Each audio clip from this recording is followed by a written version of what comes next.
So in this activity is I will do the cross-site scripting. First step is to find the search or input form. So locate sa search bar, comment box, or any input field. Then second step is inject as XSS payload. So capture the request when you submit data, then modify the field with the following XSS payload, which is this is script. Then forward the request and check if the script executes in the browser, then demonstrate the request interception and injection, display the XSS alert pop-up, and explain how XSS can be used to steal session cookies to execute malicious scripts. So start now, then let's go again sa proxy tab, then intercept, then open browser.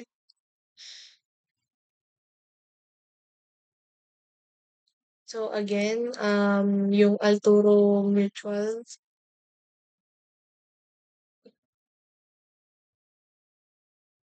Then punta tayo dito sa search. Then search natin bank.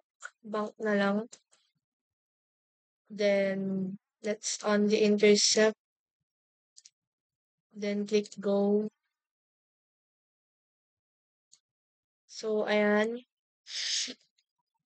As we can see here.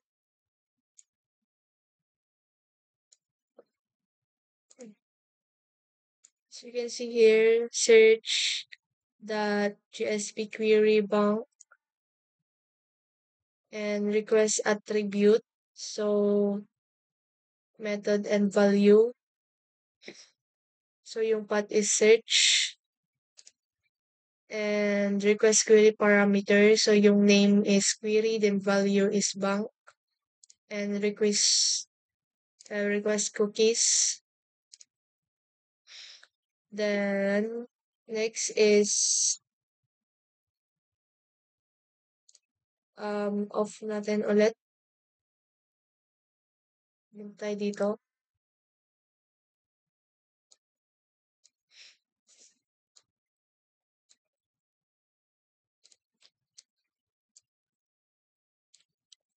So next is the inject XSS payload. Capture the request when you submit data and modify the data field with the following XSS. So copy natin ito. And lagay dito.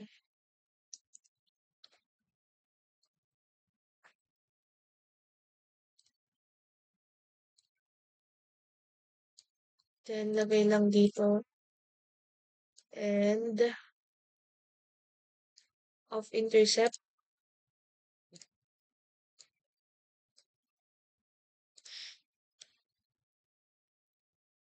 Then on intercept. Then enter. So as we can see here again, get search, query, script, alert. And makikita natin dito, decoded from, selected from, get search, decoded from.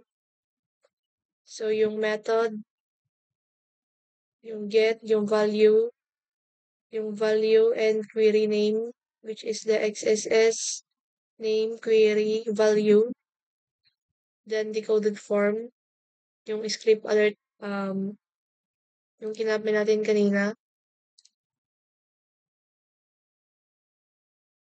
Spectre. So, wait lang po. I just screenshot this one.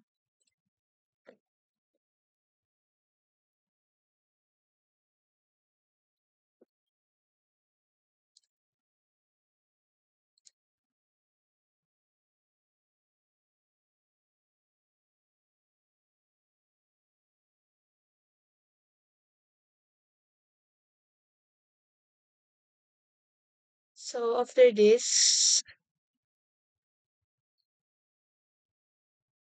let's forward natin. Then, check natin sa browser. So, here, ano ulit ako sa susunod? For the request and check if the script executes in the browser. So, it successfully executes in the browser. So, makikita natin. Ayan.